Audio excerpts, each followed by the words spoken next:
असलामुअलैकुम, this is Mohit Pirzada in Washington, United States. Hindustan Pakistan बर सग़ीर में मशरक़ वस्ता में अब 14 मार्च 2026 जुमे के दिन का आगाज़ हो रहा है।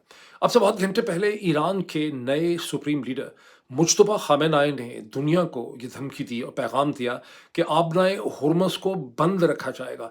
उन्होंने अरब ममालिक और रिपब्लिक्स को ये भी कहा कि उन्हें चाहिए कि अमेरिका के बेसिस को जहाँ से ईरान के ऊपर हमले हुए, उन्हें अपनी सरजमीन से, अपनी धरती, अपने इलाकों से निकाल दें।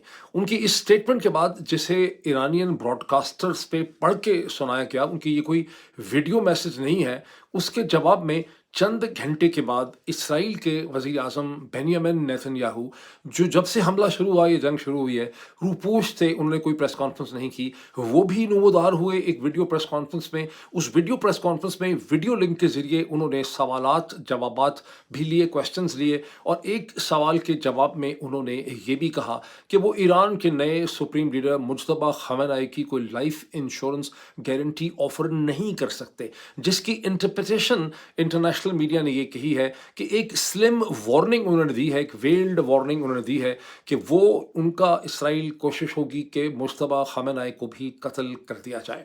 ये वो मामला जहाँ से हम शुरू करते हैं, नथी इससे दर्जनों डेवलपमेंट्स मेरे सामने हैं। एक अपडेटेड पिक्चर मैं आपके सामने रखना चाहता हूँ, क्योंकि ये जंग अब बहुत ही अजीबो गरीब तरीके से आगे बढ़ती चली जा रही है। कभी ऐसा लगता है कि शायद ये एक टर्मिनल एंड पे आ गई है, बहुत जल्दी दुनिया को अमन मिल सकेगा, मामलात ठीक हो सकेंगे। फिर अचानक आपको ऐसा लगता है कि ये सब कुछ नहीं हो सकेगा और इस जंग की शिद्दत में कोई बहुत खौफनाक किस्म का इजाफा जो है वो हो जाएगा। मैं एक एक करके ये डेवलपमेंट्स आपके सामने रखता हूँ। गुज़िश्ता 24 घंटों में ईरानियन रेवोल्यूशनरी गार्ड जो हैं, IRGC, उनके जो हमले हैं ऑयल टैंकर्स के ऊपर इंटरनेशनल शिपिंग में, उसमें बहुत ज़्यादा तेज़ी आई है। बहुत ज़्यादा इंटरनेशनल मीडिया ये भी कह रहा है कि ईरान ने और जो माइंस हैं, समंदर के अंदर जो बहरी जहाज़ों के खिलाफ माइंस हैं, वो कई किस्म की माइंस जो हैं वो पर्शियन गल्फ के अंदर उन्होंने डाल दी हैं।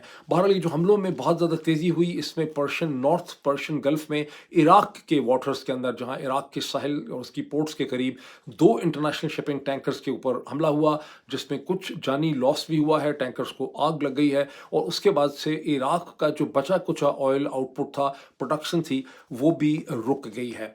अब हिंदुस्तान और पाकिस्तान दोनों की डिप्लोमेसी जो है वो बड़ी इंटरेस्टिंग इस मौके पे हमारे सामने आ रही है। जो लेटेस्ट इसमें इजाफा हुआ वो तो ये हुआ कि हिंदुस्तान के प्राइम मिनिस्टर नरेंद्र मोदी ने ईरान के सदर जनाब मसूद पेज़ेश्कियां के साथ उन्होंने फ़ोन पे बात की, और नरेंद्र मोदी ने खुद इस हवाले से एक ट्वीट किया। उससे पहले ईरान, उनके फॉरेन मिनिस्टर जो हैं हिंदुस्तान के एस जयशंकर, उन्होंने ईरान के foreign minister doctor Abbas, doctor वो नहीं है, अब्बास अरक्ची जो हैं, उनके साथ उन्होंने बातचीत की। इसकी मज़ीद तफ़सीलात मैं आपसे शेयर करता हूँ। अमेरिका के प्रेसिडेंट डोनाल्ड ट्रंप के ऊपर अमेरिका के अंदर मसलसल ये दबाव बढ़ रहा है कि उन्हें ऑफ रैंप इसका कोई हल जो है वो निकालना चाहिए, लेकिन एट द सेम टाइम हमें इसराइल के प्राइम मिनिस्टर बेंयामिन नेतन्याहू की जो वीडियो कॉन्फ्रेंस है, इसी तरह अमेरिका के अंदर जो ज़ायनिस्ट हैं, जैसे सेनेटर लिंडसे ग्राहम है, कांग्रेसमैन टॉम कॉटन है, हैनिटी शो है, इस तरह के और बहुत से लोग हैं, वो मसलसल और ज़्यादा सख्त इकदाम का मुतालबा कर रहे हैं। तो अमेरिका के प्रेसिडेंट जो हैं वो, हमें कुछ तफसीलात आपसे एक एक करके शेयर करता हूँ। गुज़श्ता 24 घंटे में, जैसे शायद मैंने आपको कहा कि IRGC ने 2 मज़ीद कंटेनर्स के ऊपर हमला किया, जो इंटरनेशनल शिपिंग के थे, इराक के साहिल के करीब थे, और अब तक अकॉर्डिंग टू इंटरनेशनल मीडिया 13 या 14 ऑयल टैंकर्स जो हैं उनको गुज़श्ता चंद दिनों में निशाना बनाया जा चुका है। इन सब की ज़िम्मेदारी IRGC ने नहीं ली है, लेकिन नंबर इनका इतना है। इसका जो इफ़ेक्ट निकला है अब तक वो ये नहीं है कि स्ट्रेट ऑफ हॉर्मुज़ मुकम्मल तौर पे बंद हो गई है। कहते हैं वैसे तो 17 मिलियन बैरल्स की रोज़ाना उसमें से कमी आई है, लेकिन इसके बावजूद स्ट्रेट ऑफ हॉर्मुज़ से अब तेल गुजरने लगा है। यानी स्ट्रेट ऑफ हॉर्मुज़ जो है वो अब रेगुलेट हो गई है, वो अब बंद नहीं हुई, वो कंट्रोल्ड हो गई है। उसका सारा का सारा कंट्रोल जो है वो ईरानियन रेवोल्यूशनरी गार्ड या ईरानियंस के हाथ में चला गया है। पहले ही यहाँ से चीन का तेल गुजर रहा था, अब कहते हैं कि रशिया से रिलेटेड कमर्शियल शिपिंग भी यहाँ से गुजर रही है। बांग्लादेश ने परमिशन ले ली, उसका तेल भी गुजर रहा है। लेटेस्ट इसमें इजाफा हिंदुस्तान का हुआ है। अखबारी जो रिपोर्ट्स हैं उससे अंदाज़ा लगता है कि पाकिस्तान के लिए भी यहाँ से सारी की सारी परमिशन है, कम अज़ कम सोशल मीडिया पे जो स्टेटमेंट्स हैं उनको देख के ऐसा ही लगता है। सो बांग्लादेश का तेल, चीन का तेल, Russian related commercial merchandise, Hindustan भी इसमें शामिल हो गया है, इसमें और भी ममालिक शामिल होते चले जाएंगे। अगर यहाँ से तेल या कंटेनर्स नहीं गुजर सकेंगे तो अमेरिका, इसराइल और मगरबी यूरोप के नहीं गुजर सकेंगे जब तक कि ईरान के मुतालबात, जो कि ईरान के सदर मसूद पेज़ेश्कियान ने एक दिन पहले अपने ट्वीट के ज़रिए आर्टिकुलेट किए हैं, जब तक वो मुतालबात नहीं माने जाते या उनके ऊपर कोई मीनिंगफुल पेशरफ जो है वो नहीं हो सकती। अच्छा, अब इसको आप ये देखें कि अगर एक बड़ा इंटरेस्टिंग सवाल यहाँ पे पैदा हो जाता है, मैंने बाकायदा इसको लिख के रखा हुआ है, और वो सवाल ये है कि अगर ये बात सही है कि पाकिस्तान के तेल को यहाँ से, या पाकिस्तान बाउंड तेल को यहाँ से गुजरने की इजाज़त दी गई है, तो पाकिस्तान की हुकूमत ने जो तेल की कीमत में इजाफा किया है, जिसके नतीजे में मेरा ख्याल है पेट्रोल जो है, जो सुपर होता है पेट्रोल है, वो 325 रुपये फ़ी लीटर है। यानी अमेरिका से महंगा तेल इस वक्त जो है वो पाकिस्तान के अंदर, ऑलमोस्ट पाकिस्तान में तेल की कीमत बन जाएगी 5 गैलन पर बैरल, सॉरी पर $5 पर गैलन के करीब पाकिस्तान में इस वक्त तेल की कीमत है, जो दुनिया में ग़ालिबन सबसे ज़्यादा महंगा तेल जो है इस वक्त सर्विस स्टेशन में, ये तमाम उस खत्ते के अंदर, वो पाकिस्तान में। तो अगर पाकिस्तान के तेल को पर्शियन गल्फ से और स्ट्रेट ऑफ हॉर्मुज़ से गुजरने की इजाज़त मिल चुकी है, जैसा कि सोशल मीडिया पे क्लेम किया जा रहा है, तो पाकिस्तान की हुकूमत के पास क्या जस्टिफिकेशन रह जाती है, ये कितनी देर ये जस्टिफिकेशन रह जाती है कि वो 325 रुपये फ़ी लीटर पेट्रोल को बेचें और 355 रुपये फ़ी लीटर जो है वो डीजल को बेचें। बहरहाल जो लेटेस्ट एडिशन हुआ, जैसा कि मैंने कहा कि वो हिंदुस्तान का इस डिप्लोमेसी में एडिशन है। इंडिया के प्राइम मिनिस्टर नरेंद्र मोदी ने ईरान के सदर मसूद पेज़ेश्कियान के साथ फ़ोन के ऊपर बात की। उससे चंद घंटे पहले हिंदुस्तान के फॉरेन मिनिस्टर एस जयशंकर ने डॉक्टर अब्बास अरागची जो ईरान के फॉरेन मिनिस्टर हैं, उनसे बात की, और उनसे हिंदुस्तान ने परमिशन मांगी कि इंडिया बाउंड तेल जो है वो स्ट्रेट ऑफ हॉर्मुज़ से गुजरने की उसको इजाज़त दी जाए, जिसे ईरान ने ग्रेशियसली एक्सेप्ट कर लिया।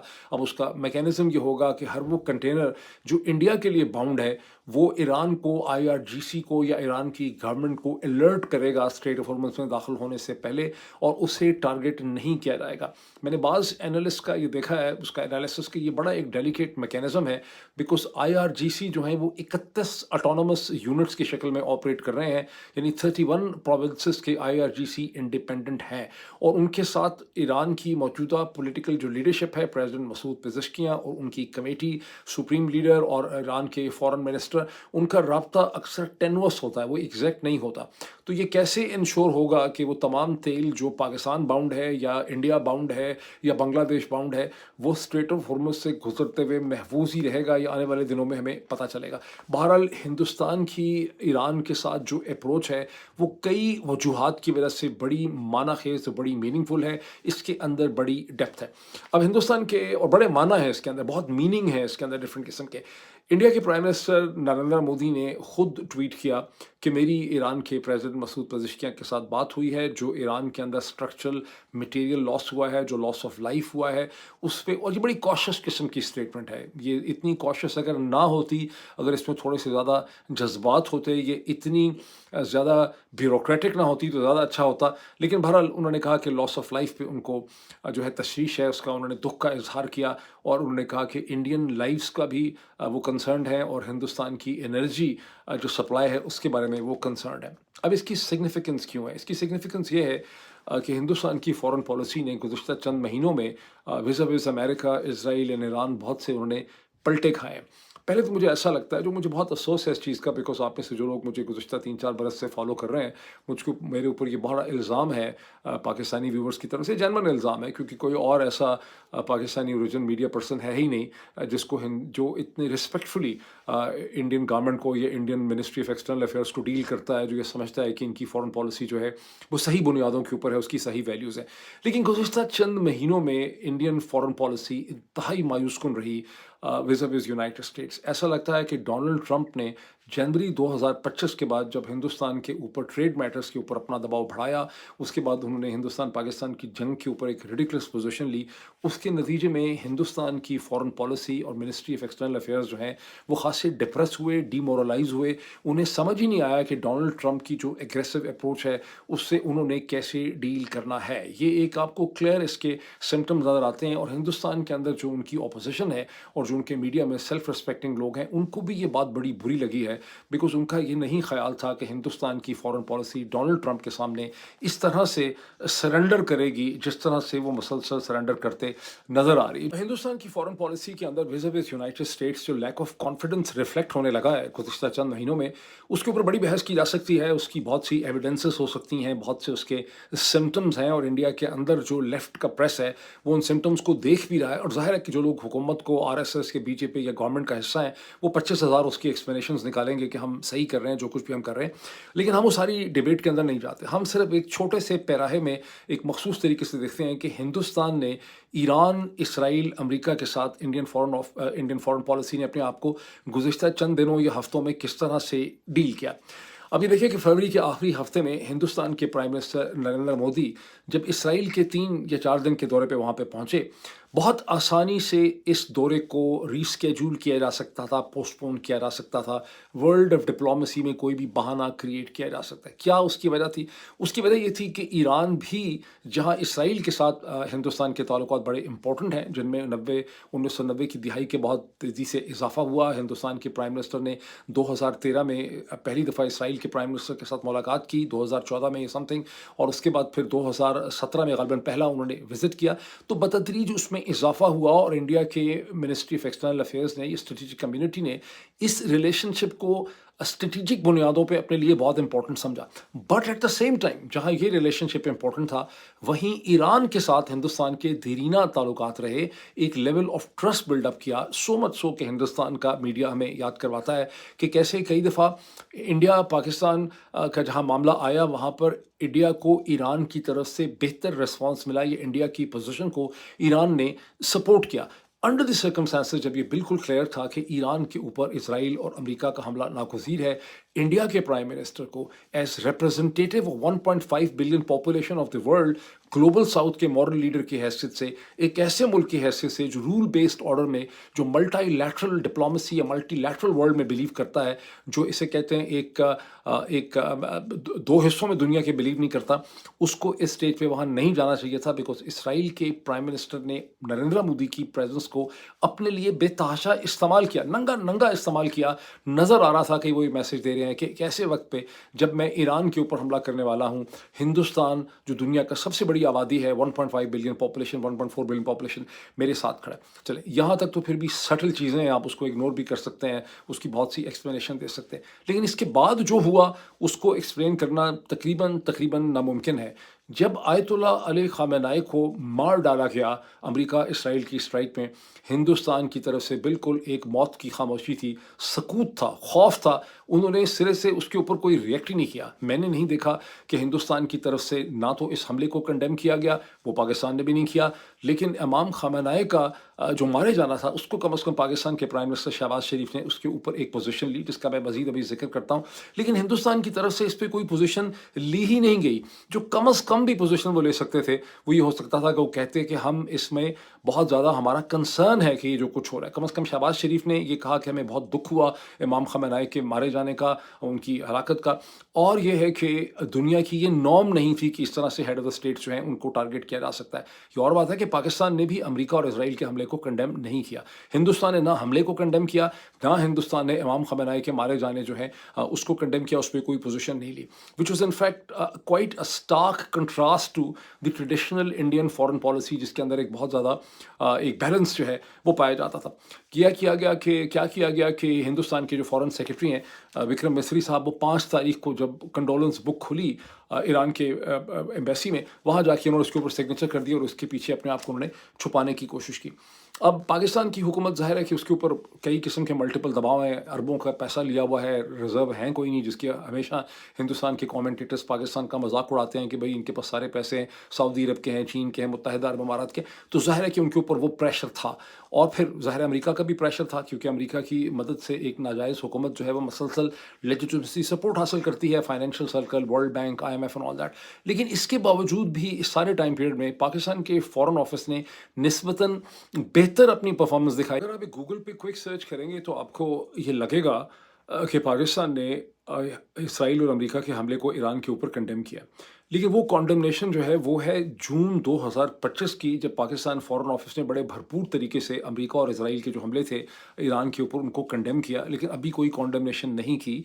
और पाकिस्तान की हुकूमत के ऊपर जिस किस्म के दबाव हैं, बिकॉज़ एक इल्लेजिटिमेट रजीम है जो इसराइली लॉबी की मदद हासिल करना चाह रहा है अपनी जस्टिफिकेशन के लिए। उनको लगता है कि इससे हमें स्ट्रेंथ मिलेगी और हम स्टेबल जो हैं वो हो जाएंगे।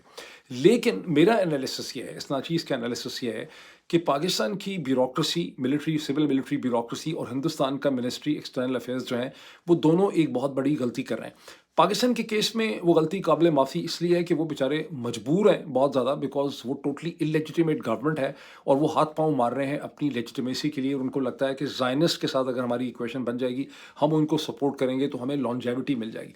हिंदुस्तान का कोई ऐसा प्रॉब्लम नहीं है। हिंदुस्तान की मिनिस्ट्री एक्सटर्नल अफेयर्स को एक ज़्यादा ब्रॉड बेस्ड और तहम्मुल से एनालिसिस करने की ज़रूरत है। और वो क्या है? वो ये है कि जिस इसराइली लॉबी के साथ ये अपना छकड़ा लगाने की कोशिश कर रहे हैं, वो इसराइली लॉबी अपनी जीनत पे जा चुकी है। वो जो फिजिक्स में लॉ है ना कि you reach the highest point, उसके बाद आपका डिक्लाइन होना है। इसराइली लॉबी का जो तमाम आबनाक बहुत ही खूबसूरत उसका पास्ट है, उसकी ताकत है, उसकी मैजेस्टी है, that is all in the past. Assess करने की बात है कि क्या इस पॉइंट से जो 2023 के अक्टूबर 2023 के बाद से जो सूरत हाल पैदा हुई है, क्या उसमें इसराइली लॉबी अपनी ताकत को इसी तरह से बरकरार रख सकेगी? ये वो फंडामेंटल क्वेश्चन है जिसे इस वक्त जिस पे गौर व फिक्र करने की ज़रूरत है। उसकी वजह यह है कि इसराइली लॉबी अपनी तमाम तर ताकत डिराइव करती है from controlling the political system with in United states, north America और बरतानिया और यूरोप से, जहां उसकी पोजीशन जो है वो कभी भी इतनी गैर मुस्तहकम और गैर महफूज नहीं थी जितनी कि इस वक्त है। ये वो चीज़ है जिसपे, लेकिन ब्यूरोक्रेसीज़ का प्रॉब्लम ये है कि ब्यूरोक्रेसीज़ की जो डिज़ाइन हुआ होता है, ब्यूरोक्रेसी का उसका जो स्ट्रक्चर होता है वो होता ही है कि आपने बहुत एहतियात से, कॉशियस तरीके से आपने चीज़ों को देखना होता है। और यही वजह है कि इंडिया की मिनिस्ट्री ऑफ एक्सटर्नल अफेयर्स जो है उसका अपना एक इनर्शिया है इस सूरत हाल को देखने का, और वो इतनी जल्दी से इस सूरत हाल को नहीं समझ पा रहे। जबकि इंडियन इंटेलेक्चुअल जो हैं, जो इंडियन कमेंटेटर हैं, वो ज़्यादा तेज़ी से देख रहे हैं कि चीज़ों में क्या हो रहा है। बहरहाल ये एक ऐसी चीज़ है, इसमें फिर बात करेंगे। इस तमाम तर नेगेटिव जो मैंने यानी क्रिटिक किया है Indian ministry of external affairs और फॉरेन पॉलिसी का, इसके बावजूद इस वक्त भी हिंदुस्तान के पास एक बहुत बड़ी अपॉर्चुनिटी है। वो इस जंग को ख़त्म कराने में हिंदुस्तान की फॉरेन पॉलिसी रशिया के साथ या चीन के साथ मिलके एक बहुत बड़ा रोल पॉजिटिव प्ले कर सकती है। और उसकी वजह यह है कि ये जंग एक ऐसे नहज में जाके फंस चुकी है जहां पर अमेरिका और इजराइल इसमें से नहीं निकल सकते जब तक एक powerful, credible, trustworthy party, third party जो है इसमें मेडिएट नहीं करेगी। जब तक एक थर्ड पार्टी इसमें मेडिएट नहीं करती, ये कॉन्फ्लिक्ट अब ख़त्म नहीं हो सकता। ये बहुत बुरी तरह से फंस गया और इसके अंदर से बड़ी तबाही जो है वो निकल सकती है। और लेकिन ज़ाहिर है कि उसके लिए मिनिस्ट्री ऑफ एक्सटर्नल अफेयर्स को वो कॉन्फिडेंस शो करना है हिंदुस्तान की फॉरेन पॉलिसी को, और वो लीडरशिप शो करनी है जो इस मौके पे लग रहा है कि बदकिस्मती से उनके पास नहीं है। अगर हिंदुस्तान ये रोल नहीं प्ले कर सकता तो फिर जीसीसी कंट्रीज़ को, तुर्की को, पाकिस्तान को, चीन के साथ मिलके ये रोल जो है वो प्ले करना है। ये खासा मुश्किल है, लेकिन इसमें भी सबसे इंपॉर्टेंट रोल जीसीसी कंट्रीज़ का होगा, जिनके अंदर पहले ही ये फीलिंग पैदा हो चुकी है कि ये सारी की सारी जो उनकी insurance policy, base policy, security policy थी, ये डिसफंक्शनल हो गई है। इसके हवाले से बहुत सा कमेंट जो है वो अंदर के सोर्सेज से छप रहा है। तो बहरहाल ये एक पर्सपेक्टिव है जिसे मैं आपसे शेयर करना चाहता था। अब मैं कुछ और चीज़ें आपके सामने रखता हूँ, एविडेंसेस जो सपोर्ट करेंगी जो कुछ मैंने अभी कहा है। शायद वो कंट्रोवर्शियल लगे, लेकिन जो चीज़ें मैं भी आपके सामने रखने वाला हूँ, जब आप इनको सुनेंगे और एब्जॉर्ब करेंगे तो जो कुछ मैंने पहले कहा है वो आपको ज़्यादा जस्टिफाइड लगेगा। Global financial impact according to New York Times, एक मैंने एनालिसिस देखा है। वो एनालिसिस ये कहता है कि बम तो ईरान में पड़ रहे हैं या बैरूत में पड़ रहे हैं, लेकिन यूरोप और नॉर्थ अमेरिका की जो सारी की सारी मार्केट्स और बिजनेस फॉर्चून्स हैं वो बहुत तेज़ी से इफेक्ट हो रहे हैं, और उन्होंने एक नेगेटिव डायरेक्शन जो है वो इख्तियार कर ली। सबसे पहले तेल को देख लें। बावजूद इसके कि एक दिन पहले अमेरिका ने यह ऐलान किया कि वो 170 मिलियन बैरल अपने स्ट्रेटेजिक रिजर्व्स में से रिलीज़ करेंगे, almost one third, because 25 million barrel का अमेरिका का स्ट्रेटेजिक रिजर्व है और अमेरिका की हुकूमत ने ऐलान कर दिया कि हम उसमें से 170 मिलियन बैरल रिलीज कर देंगे। लेकिन सिर्फ यही नहीं हुआ, at the same time energy association जो है, जो इंटरनेशनल एनर्जी एसोसिएशन है, जो 1973 के अरब इसराइल कॉन्फ्लिक्ट के ऑयल क्राइसिस के बाद खड़ी की गई थी, बनाई गई थी, उसने ऐलान किया है कि वो 400 मिलियन बैरल रिलीज करेंगे मार्केट्स में ताकि ऑयल प्राइसेस को स्टेबलाइज किया जा सके। और उससे 2-3 दिन पहले रूस के तेल के ऊपर जो सैंक्शंस थे अमेरिका ने वो हटा दी, जिसके नतीजे में एक ही दिन में खड़े खड़े हिंदुस्तान ने समुंदर के ऊपर 30 मिलियन बैरल जो है रशियन ऑयल खरीदा है। और भी अब धड़ाधड़ रूसी तेल बिक रहा है और कह रहे हैं कि पता नहीं कितने बिलियन, $2 बिलियन का रशियंस ने गुज़िश्ता 48 घंटे में प्रॉफिट जो है वो कमा लिया।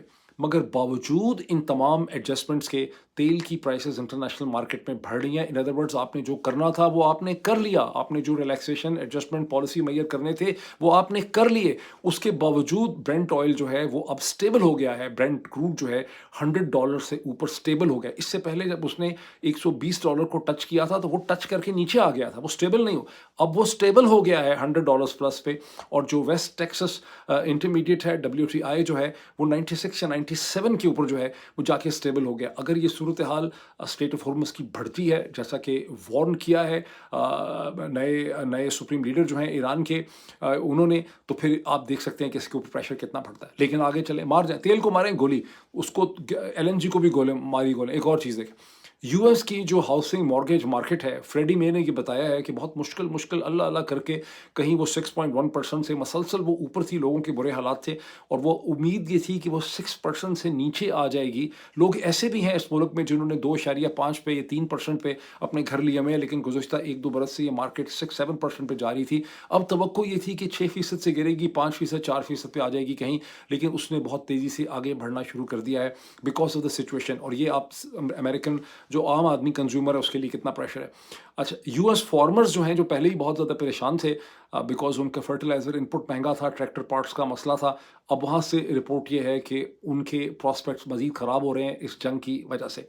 अकॉर्डिंग टू रॉयटर्स ने एक एनालिसिस पब्लिश किया है पिछले 24 घंटे में। वो कह रहे हैं कि GCC की कंट्रीज़ खुल के बोल नहीं रहे, लेकिन वहाँ की जो बिजनेस, कॉर्पोरेट और ब्यूरोक्रेटिक लीडरशिप है, जितनी भी नोबिलिटी है, they are seething with anger on the failure of the American policy. उन्होंने 40-50 साल से अपने आप को ये एहसास दिलाया था कि हम जो billions and billions of dollars का ये बेकार अमेरिकन असला ले रहे हैं, इसकी वजह से हमें सिक्योरिटी मिलेगी, स्टेबिलिटी मिलेगी, हमारी मार्केट सेफ रहेंगी, लिक्विडिटी जो है रशिया से, तुर्की से, हिंदुस्तान से, पाकिस्तान से, पूरी दुनिया से लिक्विडिटी फ्लो इन करती रहेगी। ईरान का भी बहुत पैसा लगा हुआ था मार्केट्स में, वो सारा का सारा धड़ाम करके जो है वो तसव्वुर और वो ख्वाब जो है वो रप्चर हो गया है। और अब लगता ये है, अकॉर्डिंग टू रॉयटर्स एनालिसिस, के अगर ये सूरत हाल ऐसे ही जारी रही तो जिस तरह से हफ्तूर से ओपन लेटर, खल्फ अहमद हफ्तूर से ओपन लेटर लिखवाया गया जो कभी भी MBZ मोहम्मद बिन जायद की परमिशन के बगैर छप नहीं सकता था, इस तरह से मजीद जो GCC कंट्रीज़ हैं वो बोलने लग जाएंगे और अमेरिकन बेसिस का जो मुस्तकबिल है इस इलाके में वो अब बड़ा गैर महफूज हो चुका है। अब इसमें दूर निकल जाएँ GCC से, बहुत इटली चले जाएँ, यूरोप चले जाएँ, वहाँ पर सूरत हाल ये है कि प्राइम मिनिस्टर जॉर्जिया मेलोनी जो डोनाल्ड ट्रंप की मोहब्बत में गिरफ्तार रही हैं और डोनाल्ड ट्रंप के साथ हाथ खड़े होते हैं, उनकी आंखों में देखती हैं, वो समझती हैं कि डोनाल्ड ट्रंप जो हैं वो जो वेस्ट का राइट है, जो राइट की पॉलिटिक्स है, उसके बहुत बड़े हीरो हैं और उनको वो सपोर्ट करती चली आई हैं। अब उन्होंने गुज़श्ता 24-36 घंटे में इस जंग के हवाले से क्रिटिकल उन्होंने स्टेटमेंट दी है। उनकी वीडियो स्टेटमेंट ये कहती है कि इस जंग का हम हिस्सा नहीं है, हमने इसको सपोर्ट नहीं किया, इसके किसी ऑपरेशन का, या हमें वो क्यों इस तरह की बातें कर रही हैं? वो इसलिए बातें कर रही हैं कि जो सर्वेज आ रहे हैं इटली के अंदर, उसमें से पता चला है कि ऑलमोस्ट 70% जो इटालियन है वो ये समझते हैं कि स्पेन ने दुरुस्त फैसला किया और इटली को भी मेडिटेरेनियन के अंदर अमेरिकन जो उसकी साहिल की उस सरजमीन पे जो अमेरिकन बेसेस हैं उनके इस्तेमाल की परमिशन इटली को रोक देनी चाहिए और उनको स्पेनिश पोजीशन जो है वो इख्तियार करनी चाहिए। और इसी हफ्ते में, अगले चंद दिनों में, इटली के अंदर एक बहुत इंपॉर्टेंट किसी जुडिशल इशू के ऊपर एक रेफरेंडम हो रहा है, जिसकी वजह से प्राइम मिनिस्टर जॉर्जिया मेलोनी घबराई हुई हैं और वो अपने आप को रीग्रुप करने की कोशिश कर रही हैं। जर्मनी में भी यही सूरत हाल है, फ्रांस के अंदर भी यही सूरत हाल है, ब्रिटेन में भी यही सूरत हाल है कि जो लीडरशिप है टॉप की, उसने जंग को सपोर्ट तो किया है स्टेटमेंट्स में, लेकिन उनको शदीद तनकीद का सामना करना पड़ रहा है। अच्छा, अब आए इसराइल, जो मदर ऑफ ऑल ईवल्स, जहाँ से सारा प्रॉब्लम खड़ा हुआ है, वहाँ पे क्या सूरत हाल है? याकूब कैट्स, याकूब हमारे यहाँ से बंद है याकूब, जिसको हम याकूब कहते हैं उसको इसराइली याकूब कहते हैं। याकूब कैट्स एक बड़े प्रोमिनेंट जेरूसलम पोस्ट के कमेंटेटर हैं, उसके कॉलमनिस्ट हैं, लिखते हैं, ऑथर भी हैं कई किताबों के, अमेरिकन थिंक टैंक से वाबस्ता रहे। उन्होंने ट्वीट किया बड़ा सिग्निफिकेंट। उन्होंने कहा जब जून की जंग बंद हुई तो हमें आईडीएफ ने, इसराइली डिफेंस फोर्सेस हमें बताया कि हमने 80 से 90% जो ईरान के मिसाइल लॉन्चर्स हैं हमने डिस्ट्रॉय कर दिए हैं। अब सिर्फ कोई 100 से 150 के करीब उनके मिसाइल लॉन्चर्स बचे हैं, हमने गला काट दिया और हमने न्यूक्लियर मटेरियल भी सारा, अमेरिका ने कहा कि ऑब्लिटरेट हो गया। उन्होंने कहा जब ये जंग शुरू हुई तो 3 दिन के बाद, अभी फरवरी के 28 तारीख के 3 दिन के बाद हमें आईडीएफ ने बताया कि हमने 80% ईरान के जो हैं मिसाइल लॉन्चर्स डिस्ट्रॉय कर दिए, अब सिर्फ 100 से 150 बाकी बच गए। फिर उन्होंने कहा 8वें दिन उन्होंने फिर बताया कि अब 80% से भी ज़्यादा डिस्ट्रॉय हो गए, अब सिर्फ 100 से 150 जो है वो बाकी बचे हैं। अब उन्होंने कहा अभी फिर हमें ये बता रहे हैं कि अब सिर्फ 100 से 150 बचे हैं। उन्होंने कहा ये लगता है कि ये फिगर कभी चेंज नहीं हो सकता, ये 100-150 ही रहेगा। इस सारी सूरत हाल को देख के ये पता चलता है कि ये तमाम अंदाजे अनरियलिस्टिक थे और ये असेसमेंट्स गलत थी और ये जंग एक गलत डायरेक्शन में चली गई है और ये मिसाइल मसलसल हमारे ऊपर आ रहे हैं। बाकी बहुत से इसराइली कमेंटेटर भी ये कह रहे हैं कि ये तो हमें तो बताया गया था कि हमने मामला कंट्रोल कर लिया है, लेकिन अब सूरत हाल हो गई है, 12 दिन हो गए हैं कि इसराइल के लाखों लोग जो हैं वो रोज़ ही शेल्टर्स में रहते हैं। किसी को एग्जैक्टली नहीं पता कि इसराइल के अंदर कितना डैमेज हुआ है। इक्का दुक्का ऐसी वीडियोज़ और तस्वीर आती हैं जिससे अंदाज़ा लगता है कि इंफ्रास्ट्रक्चर की हद तक इसराइल में बहुत ज़्यादा नुकसान हुआ है। दूसरा यह है कि टिट फॉर टैट भी ईरान ने करके दिखाया, जब इसराइल ने ईरान के 30 ऑयल डिपोज़ को निशाना बनाया। विद इन आवर्स आईआरजीसी जो है उसने हाइफा की रिफाइनरी जो है उसके ऊपर खौफनाक हमले किए और वहाँ पर अपेरेंटली बहुत ज़्यादा नुकसान पहुँचा है। ताहम इसराइल के वज़ीर आज़म ये कह रहे हैं कि जब ये जंग ख़त्म होगी तो इसराइल एक ग्लोबल पावर में कन्वर्ट हो चुके होगा। ये उनकी जो अभी प्रेस कॉन्फ्रेंस थी थर्सडे की इवनिंग में, this is what he basically said. अच्छा, एक और चीज़ देखें बड़ी इंटरेस्टिंग कि जनरल ग्रेनकेविच, अमेरिका की जो यूरोपियन कमांड है, अमेरिका की 11 कमांड्स हैं जिसमें सेंट्रल कमांड है, पैसिफिक कमांड है, स्पेस कमांड है, न्यूक्लियर कमांड है, इसी तरह से उनकी अफ्रीका कमांड है, नॉर्थ अमेरिकन कमांड है, इसी तरह से उनकी एक यूरोपियन कमांड है। तो यूरोपियन कमांड के जो हेड हैं जनरल ग्रेनकेविच, उन्होंने सेनेट को ब्रीफ किया, उनको वहाँ बुलाया गया था। एग्जैक्टली शायद वो यूरोप के हवाले से थी ब्रीफिंग, लेकिन उसकी जो मैंने स्टेटमेंट, उनकी जो मैंने वीडियो कमेंट देखा है उसमें उन्होंने सेनेट को ये बताया कि वो एयर पावर को, वो और उनका इंस्टीट्यूशन एयर पावर की जो यूटिलाइजेशन है जंग में, उसे 30 साल से स्टडी कर रहे हैं और वो इस नतीजे पे पहुंचे हैं कि जब आप सिविलियन पॉपुलेशन के ख़िलाफ़ एयर पावर को इस्तेमाल करते हैं तो सिविलियन पॉपुलेशन का जो रिजॉल्व होता है वो कम होने के बजाय बढ़ जाता है। उनके अंदर एक नफ़रत बढ़ती है जिसकी वजह से वो मुत्तहद हो जाते हैं। उन्होंने कहा बरतानिया में जर्मन जब एयर अटैक्स हुए तो यही हुआ। उन्होंने कहा यूक्रेन में भी यही चीज़ हुई है। गालिबन उनका इशारा ये है कि यही चीज़ का ख़तरा जो है वो ईरान के अंदर भी है। नेट इफ़ेक्ट हमारा क्या है हमारे पास कि बहुत स्पेस एग्जिस्ट करती है। अगर एक डायलॉग यहाँ पे हो सकता है जिसमें अमेरिका इज़राइल को भी रास्ता मिले, ईरान को भी रास्ता मिले और ईरान की जो 3 प्रिंसिपल कंडीशंस हैं कि हमारे हकूक़ को माना जाए, हमें वॉर रेपरेशंस दी जाएँ, हमें गारंटीज़ दी जाएँ कि हमारे ऊपर हमला नहीं होगा। बड़ी मुनासिब उनकी ये डिमांड्स हैं। और बात है कि ये मुनासिब तो हैं लेकिन अमेरिका के लिए और इज़राइल के लिए बिल्कुल भी एक्सेप्टेबल नहीं है, बिकॉज़ उनका स्ट्रेटेजिक पैराडाइम जो है मशरिक़ वस्ता का वो मेल्ट कर जाता है। इसलिए थर्ड पार्टी मेडिएशन बहुत इंपॉर्टेंट है, खा वो हिंदुस्तान, चीन, रूस की तरफ से आए या वो जीसीसी कंट्री स्ट्रोक तुर्की स्ट्रोक पाकिस्तान की तरफ से आए। इसमें थर्ड पार्टी मेडिएशन के बगैर ये कॉन्फ्लिक्ट ख़त्म नहीं हो सकता। अदरवाइज़ अगर ये थर्ड पार्टी मेडिएशन नहीं होती तो अमेरिका और इज़राइल फ्रस्ट्रेट होकर कोशिश करेंगे कि वो बहुत बड़ा मिस एडवेंचर करें। अमेरिका शायद इतना बड़ा मिस एडवेंचर ना करे, लेकिन इसराइल दो, यानी क्योंकि अमेरिका का ये है कि अगर फोर्सेस लेकर आते हैं आप नए हुर्मुज़ को कंट्रोल करने के लिए, आइलैंड और खर्क को कब्जा करने के लिए, तो उनको मोबिलाइज करते करते बड़े दिन लग जाएंगे और दुनिया पूरी को नज़र आएगा कि अमेरिकन आ रहे हैं। इसराइल जो है वो टैक्टिकल न्यूक्स का इस्तेमाल कर सकता है कोई बहाना बना के। ये वो सूरत हाल है जिसे रोकने की ज़रूरत है। फिर कुछ घंटों में आपसे मुलाकात होगी। अभी इतना ही। Thank you.